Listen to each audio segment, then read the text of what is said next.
paz do Senhor, alunas e alunos da Escola Bíblica Dominical. Hoje estudaremos a lição 7, que tem por título O povo de Deus deve separar-se do mal.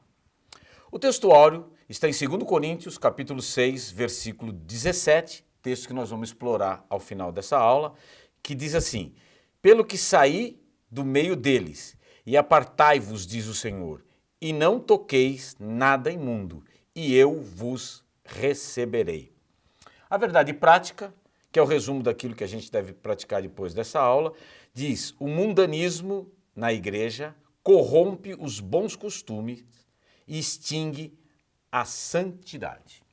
E a leitura em classe está no livro de Esdras em 3 lugares diferentes. Esdras 2, 59 a 62, depois no capítulo 4, versículos 2 e 3, depois no capítulo 6, versículos 2 até o versículo 4. No capítulo 2, a partir do versículo 59, diz assim: Também estes subiram de Tel Meló e Tel Harzá, Querube, Adã e Mer, porém não puderam mostrar à casa de seus pais a sua linhagem, se de Israel eram. Os filhos de Delaias, os filhos de Tobias, os filhos de Necoda, 652. E dos filhos dos sacerdotes, os filhos de Abaías, os filhos de Cós, os filhos de Berzilai, que tomou mulher das filhas de Berzilai, o Gileadita, e que foi chamado do seu nome. Esses buscaram o seu registro entre os que estavam registrados nas genealogias, mas não se acharam nelas, pelo que, por imundos, foram rejeitados do sacerdócio.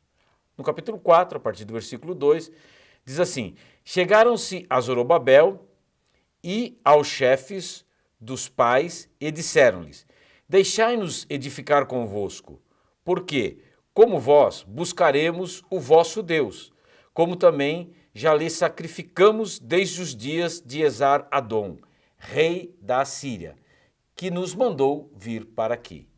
Porém, Zorobabel e Jesua e os outros chefes dos pais de Israel lhe disseram: Não convém que vós e nós edifiquemos casa a nosso Deus, mas nós sós a edificaremos ao Senhor de Israel, como nos ordenou o rei Ciro, rei da Pérsia. E em Aquimetá, no palácio que está na província da Média, se achou um rolo, e nele estava escrito um memorial que dizia assim: No ano 1º do rei Ciro, o rei Ciro deu esta ordem com respeito à casa de Deus em Jerusalém. Essa casa se edificará para lugar em que se ofereçam sacrifícios e seus fundamentos serão firmes, a sua altura de 60 côvados e a sua largura de 60 côvados, com 3 carreiras de grandes pedras e uma carreira de madeira nova. E a despesa se fará da casa do rei. O nosso principal objetivo nesta aula é compreender que o relacionamento com Deus exige separação do pecado e do mundanismo. Bom, para começar introduzindo essa lição, eu queria dizer que nós prosseguimos no estudo do período de formação da denominada, abre aspas, comunidade do Segundo Templo, que abrange desde o término do cativeiro babilônico até o governo de Neemias. Vamos ver como podemos extrair lições sobre o avivamento espiritual a partir desses textos de Esdras. Hoje, somos convidados pelo saudoso missionário Eurico Bergstein a refletir a respeito do papel da santidade no avivamento espiritual. Santidade, na sua essência, é separação do pecado. É uma apertada síntese do que é santificação. E santo é aquele que está separado do pecado. O ser humano foi criado sem pecado, reto, separado do pecado, tanto que jamais havia experimentado o mal. o que ocorreu apenas quando houve a queda. A entrada do pecado na humanidade transformou a separação do pecado em separação de Deus. É o que a gente vê em Isaías no capítulo 59, no versículo 2. Foi por essa razão que Deus, ao anunciar no dia da queda que iria salvar o homem, disse que esta salvação representaria a inimizade do homem com o maligno. Ou seja, retornaria a existir separação entre o mal e o homem. A gente vê isso lá em Gênesis, no capítulo 3, a partir do versículo 15. O Senhor Jesus, o santo, como descreve Lucas no capítulo 1, lá no versículo 35, demonstra isso ao dizer que o príncipe deste mundo nada tinha nele, como está escrito em João no capítulo 14, no versículo 30. E é sabido que o mundo está no maligno, o mundo jaz no maligno. É palavra de João também na primeira carta de João, capítulo 5, versículo 19. E que deste maligno, ou mal, é o próprio Satanás. Então, para que tenhamos comunhão com o Senhor, para que possamos ser considerados seu povo, é preciso que estejamos separados do mal, separados do pecado. O capítulo 2 do livro de Esdras lista cuidadosamente aqueles que retornaram da Babilônia para Jerusalém a fim de formarem o novo Israel e iniciar o trabalho de construção do segundo templo. Esse fato nos conduz ao primeiro item da lição, que tem por título Somente os judeus retornariam a Judá. A jornada da Babilônia até Jerusalém foi de cerca de 1.450 quilômetros e exigiu 4 meses para ser concluída, conforme a gente pode observar em Esdras, capítulo 7, versículos 8 e 9. Então, enfim, Israel estava de volta a Jerusalém.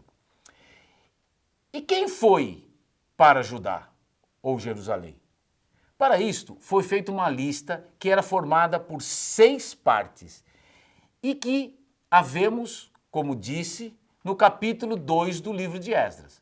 Vamos a estas partes. A primeira parte trata dos líderes, os principais homens e sacerdotes, está no versículo 1 e 2 do capítulo 2. A segunda parte, o povo em geral, listado por famílias, aldeias e cidades, versículos 3 até o versículo 35. Terceira parte, os sacerdotes levitas e os servidores do templo, versículos que vão do 36 até o 58. Quarta parte, o povo que não podia provar sua descendência genealogicamente, povo comum e sacerdotes, versículos 59 até o 63. A quinta parte que define o grande total, está no versículo 64, que redundou em 42.360 pessoas. A sexta parte fala de homens e mulheres escravos, cantores e animais domésticos. Fala nos versículos 65 até o 67. É importante entendermos o propósito dessa lista. Então vamos lá. Primeiro, Judá tornar-se-ia o novo Israel. A autoridade política foi dada ao remanescente de Judá na pessoa de Zorobabel, descendente de Davi. Assim, em certo sentido, a dinastia davídica foi restaurada. E a autoridade espiritual foi dada no retorno ao remanescente de sacerdotes e levitas, abre aspas, autenticados, que podiam reiniciar o culto a Yahvé em concordância com os requisitos da legislação mosaica. Portanto, daqui para frente, em vez de ouvirmos falar do norte, Israel, e do sul, Judá, simplesmente ouviremos acerca de Israel. Naturalmente, havia entre o remanescente um pequeno número de pessoas provenientes das tribos do norte, mas muito pouca para serem mencionadas. Os judeus de hoje são descendentes daquele remanescente da tribo de Judá. O restante perdeu-se. 2. O exemplo de coragem. Um minúsculo remanescente fez um grande movimento e realizou uma grande missão. Terceiro, o fator teísta. Yahvé cuidou para que um remanescente representativo de Judá retornasse, incluindo os sacerdotes e levitas, que pertenciam à tribo de Levi. Deus também proveu a liderança apropriada. A história humana estava sendo guiada teisticamente, ou seja, a existência do único e verdadeiro Deus, Yahvé. Quarto, Jesus Cristo. Descendente de Davi, dependia fisicamente daquele retorno e, por consequência, a igreja cristã também dependia.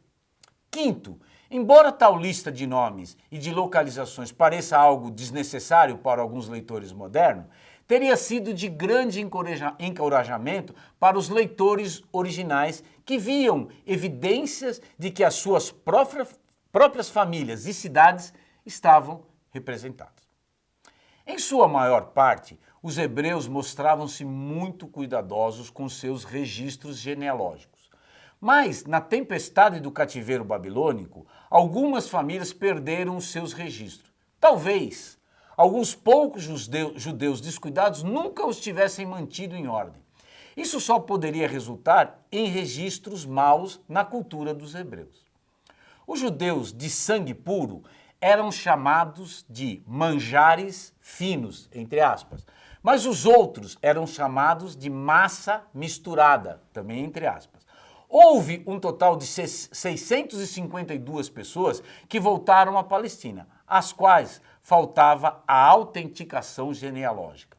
Aqueles a que faltavam confirmações genealógicas formavam uma classe mista com muitos casamentos com pagãos. Portanto, eles formavam uma classe de prestígio secundário.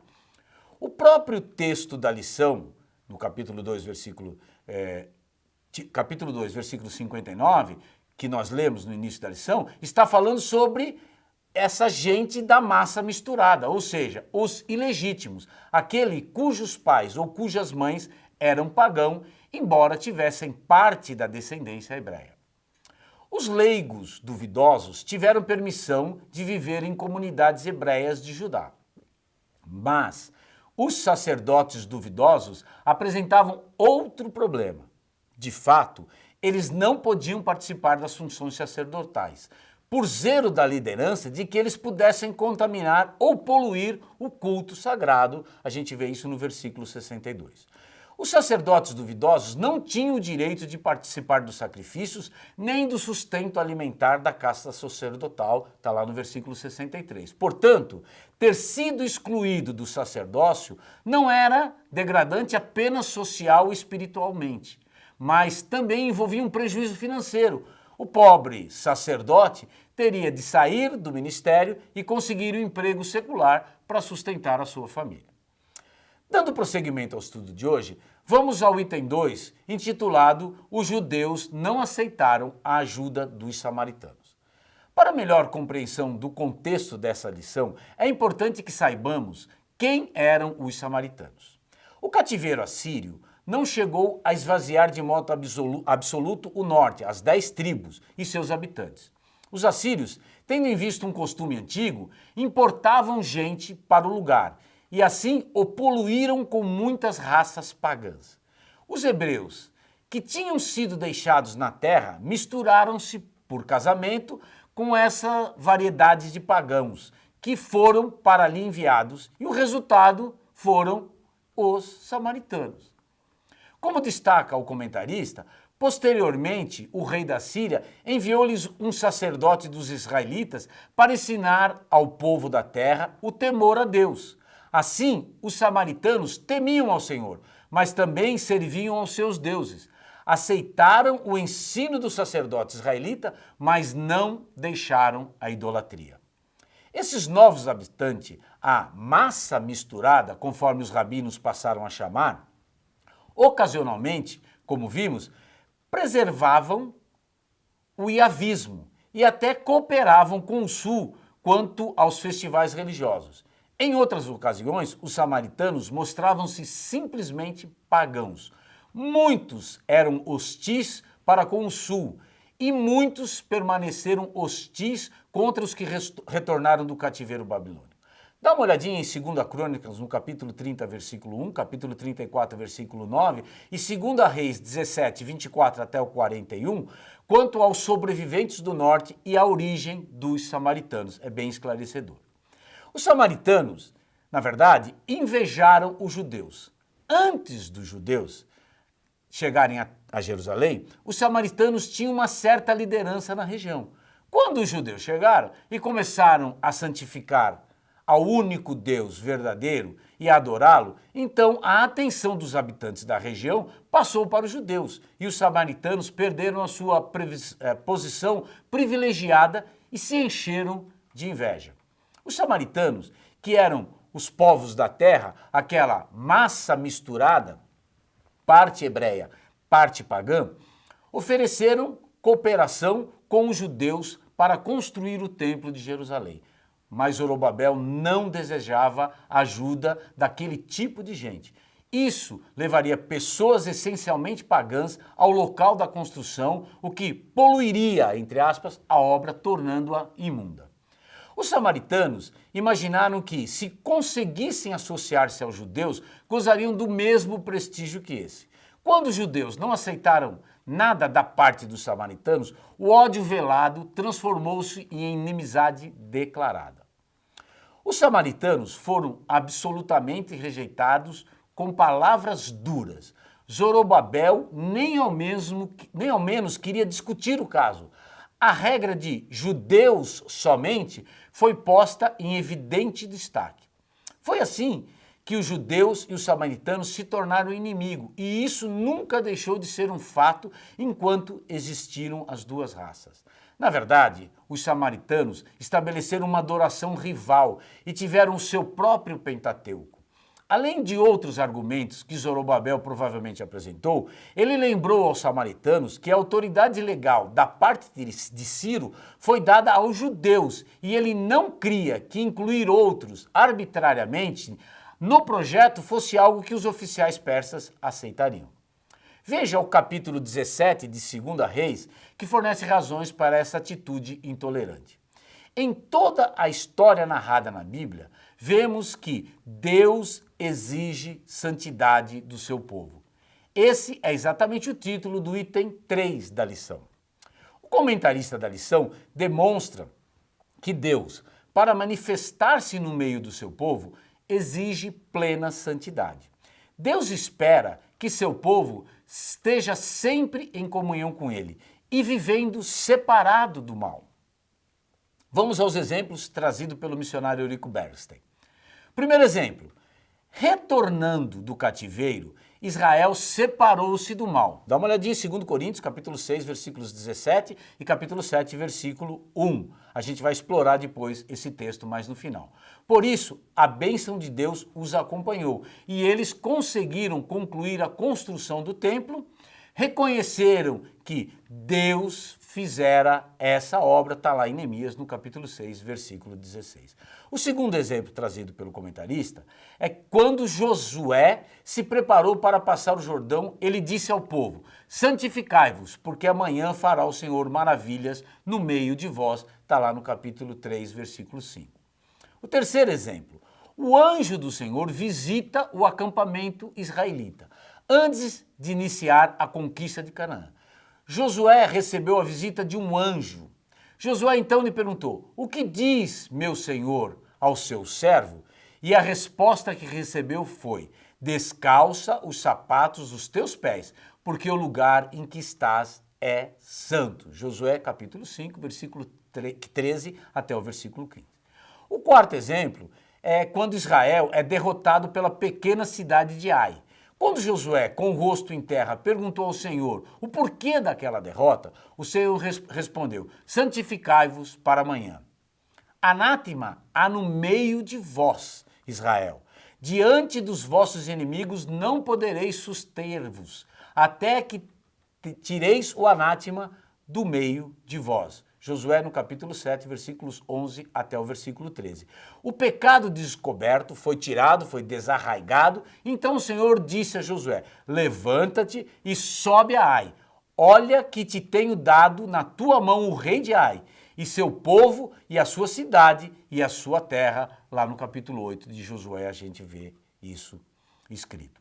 Deus exige santificação do seu povo para operar no meio dele. Para concluir esta aula, vamos ao tópico 4, que tem por título: Devemos manter uma vida de separação do mal.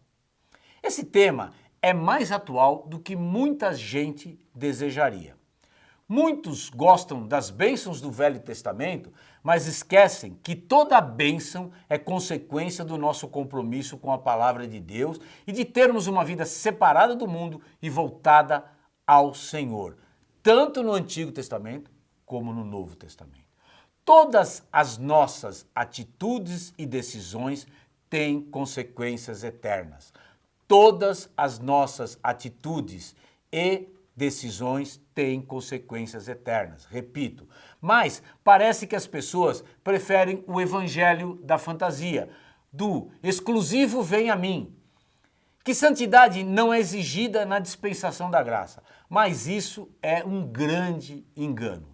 Vejamos as advertências do Novo Testamento sobre a necessidade de sermos separados do mundo, de sermos santos. Entre tantos exemplos e ensinos neotestamentários, os do apóstolo Paulo, em 2 Coríntios, no capítulo 6, no versículo 11 até o 18, e no capítulo 7, o primeiro versículo, me parecem exatamente apropriados para esse momento, principalmente pelos exemplos práticos que dele nós podemos extrair. Vamos ler o que Paulo nos ensina no texto que eu acabei de mencionar. Ó Coríntios, a nossa boca está aberta para vós, o nosso coração está dilatado. Não estáis estreitados em nós, mas estáis estreitados nos vossos próprios afetos. Ora, em recompensa disso, falo como a filhos, dilatai-vos também vós. Não vos prendais a um jugo desigual com os infiéis, porque que sociedade tem a justiça com a injustiça? E que comunhão tem a luz com as trevas? E que concórdia há entre Cristo e Belial? Ou que parte tem o fiel com o infiel? E que consenso tem o templo de Deus com os ídolos? Porque vós sois o templo do Deus vivente.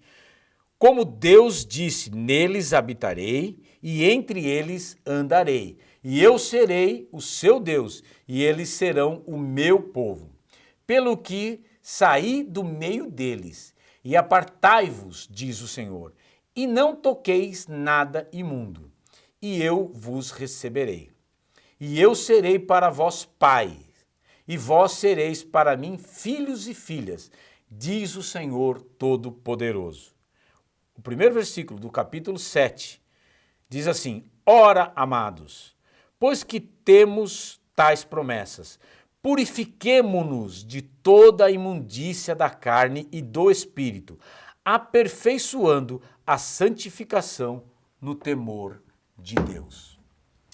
O laço geral de comunhão e amor na igreja requer uma certa separação comum de tudo quanto é prejudicial, incluindo as associações inconvenientes. É normal que uma família em que os filhos são influenciados pelos pais compartilhe de determinados ideais comuns, apreciações comuns, aversões, bem como de certos preconceitos e às vezes até mesmo de certos elementos prejudiciais. Porém, a família divina naturalmente não compartilhará de qualquer coisa prejudicial.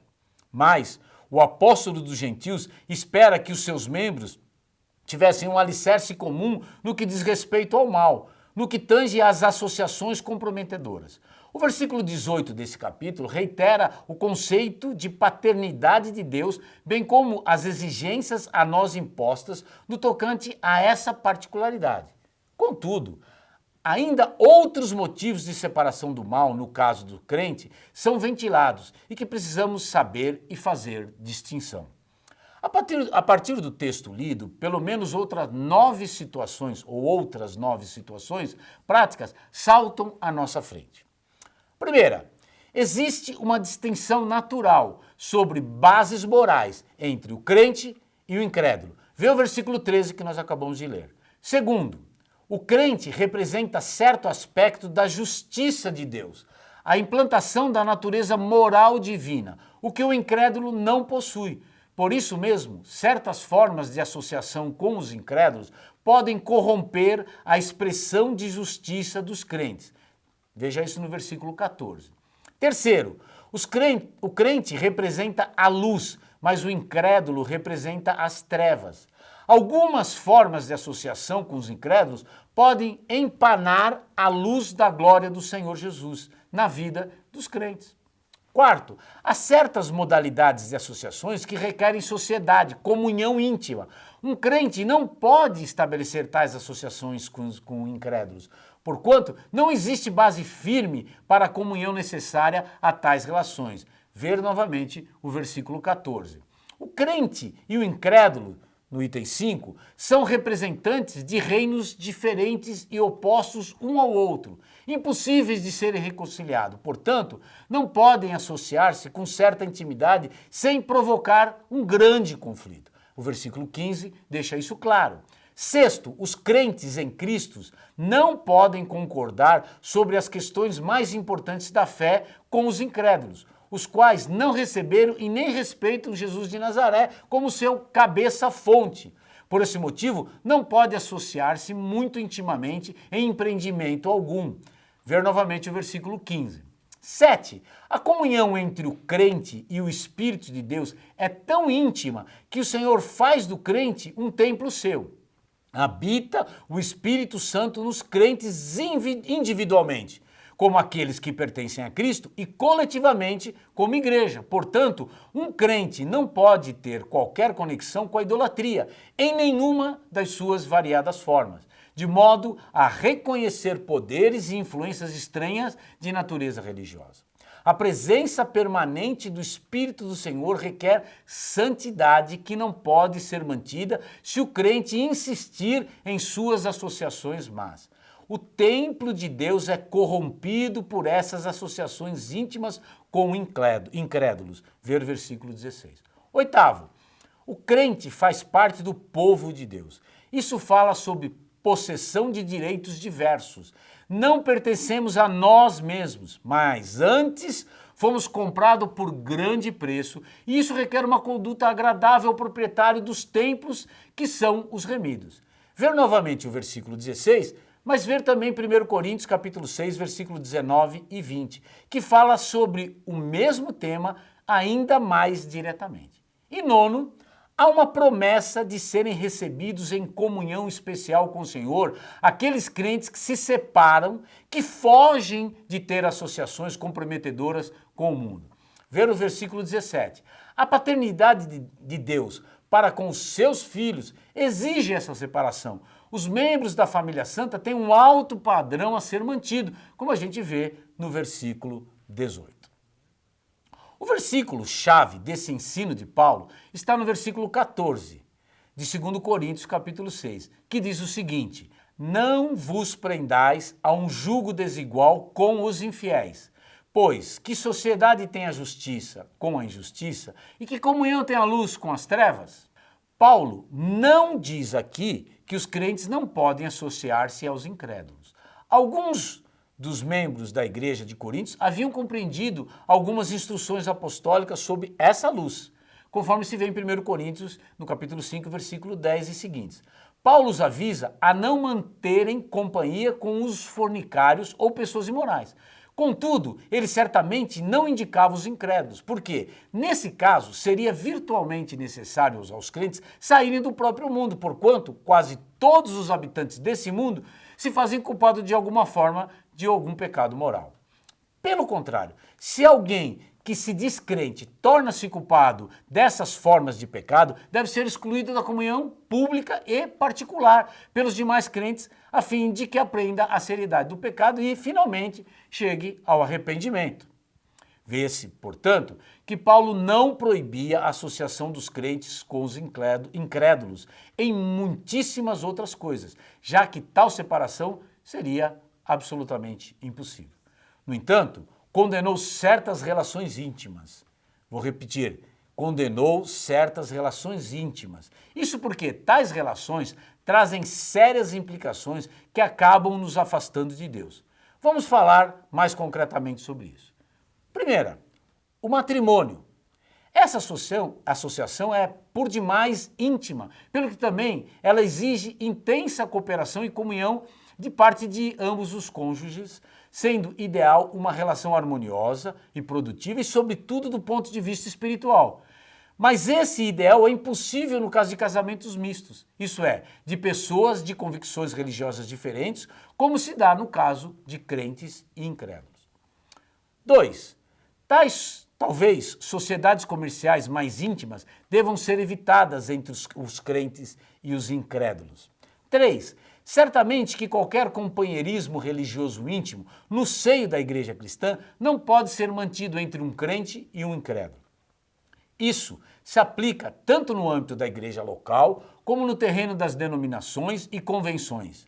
Não devem os crentes fazer parte de denominações que misturam crentes e incrédulos ou que comprometem o testemunho e a pureza do Evangelho e o seu Cristo. 4. É possível que Paulo também proibisse certas formas de amizade pessoal e coletiva com indivíduos e grupos que levam um crente a diminuir, transigir ou mesmo macular o seu testemunho cristão, especialmente em clubes e certas amizades particulares com incrédulos em que esses estão em posição de influenciar adversamente os crentes. Isso seria uma espécie de julgo particular contraído impensadamente e que deve ser evitado. Talvez possamos pensar no exemplo de um crente membro de certos clubes sociais cuja influência depende do tipo de organização e seus propósitos. A distinção entre tipos e, por conseguinte, de associações deve ser questão sujeita à avaliação consciente e honesta dos crentes. Também existem certas associações que contaminam o corpo e o espírito, conforme se vê em 2 Coríntios 7, capítulo 7, versículo 1. E essas são as associações que precisam ser evitadas. A metáfora sobre o jugo desigual muito provavelmente se deriva de Deuteronômio 22, versículo 10, onde várias combinações desnaturais de animais são proibidas. Ali se veda a combinação de animais de diferentes raças em várias formas de trabalho. Por exemplo, um boi não podia ser atrelado ao arado juntamente com um jumento. Deus tornou distintas as espécies de animais e os homens não devem juntar aquilo que naturalmente é separado. Com essa ideia, se pode comparar o trecho de Levíticos 19:19, onde há uma advertência contra ser um indivíduo enganado ao ponto de expandir o seu coração para o paganismo. O jugo desigual não se refere a alguma forma de desigualdade, como se o crente em qualquer associação fosse o elemento melhor do par e assim tivesse necessidade de dar a essa associação a sua superior qualidade, ao passo que o lado incrédulo naturalmente corrompesse a associação de alguma maneira. É possível que assim realmente aconteça em muitas oportunidades, mas não é isso que está em foco no versículo 14 do capítulo 6. Pelo contrário, a diferença quanto ao tipo é a ênfase. É verdade, não obstante, que o próprio texto mostra que esses julgos desiguais, quanto a tipos diferentes, naturalmente conduzem à corrupção moral do crente e não ao aprimoramento moral dos incrédulos. Por fim, há princípios notáveis que regem esta separação entre crentes e incrédulos. Vamos a ele. Primeiro princípio, de 2 Coríntios 6, 17 e Salmos 4, 3, podemos extrair que essa separação deve ser feita em uma atitude de consagração a Deus. Não pode ser uma negativa em um vácuo, do tipo, porque sim. 2. Em Efésios 5, 26, pode-se perceber que a igreja assume uma qualidade gloriosa quando se separa e se santifica para Cristo. Em 1 Pedro 2 e 11, vemos que a própria salvação é impossível para o indivíduo que se recusa a ser inimigo de forças estranhas, que guerreiam contra a sua alma. 4. Com quem devo me deixar acompanhar? Com quem me identificarei? Tem uma regra simples que podemos aplicar. Pergunte-se a você, que espécie de companhia ou circunstância tende a levar-me a calar no que concerne a minha lealdade a Cristo? Essa é a espécie de companhia que me convém evitar, excetuando o propósito de evangelizar e de transformar uma vida que não conhece a Cristo. 5. Paulo queria que soubéssemos que existem inimigos que nos pretendem destruir. Ele baixou mandamentos tendentes à separação, não com o intuito de entravar, mas a fim de ajudar-nos a cumprir nossas respectivas missões. Aquele que se polui com muitos males e com associações erradas não conseguirá realizar grande coisa na promoção da nossa santa causa. Concluindo a aula de hoje, quero citar um conselho que está presente no livro A História dos Juízes, onde o juiz da história, contada por Charles Morgan, diz à sua enteada: pergunta a ti mesma em que trabalho, em que companhia e em que lealdade a tua própria voz se faz clara ou é abafada. E, de acordo com a resposta, assim governe a tua vida.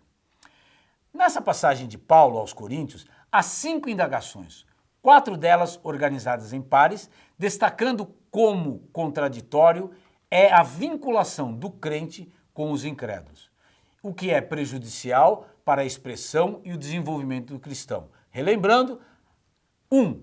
Que comunhão tem a justiça com a iniquidade. 2. Que comunhão tem a luz com as trevas. 3. Que acordo e união pode ter Cristo com Belial? 4. O que um crente pode ter em comum com um incrédulo? E 5. Como podem o templo de Deus e o templo idólatra ter qualquer acordo comum?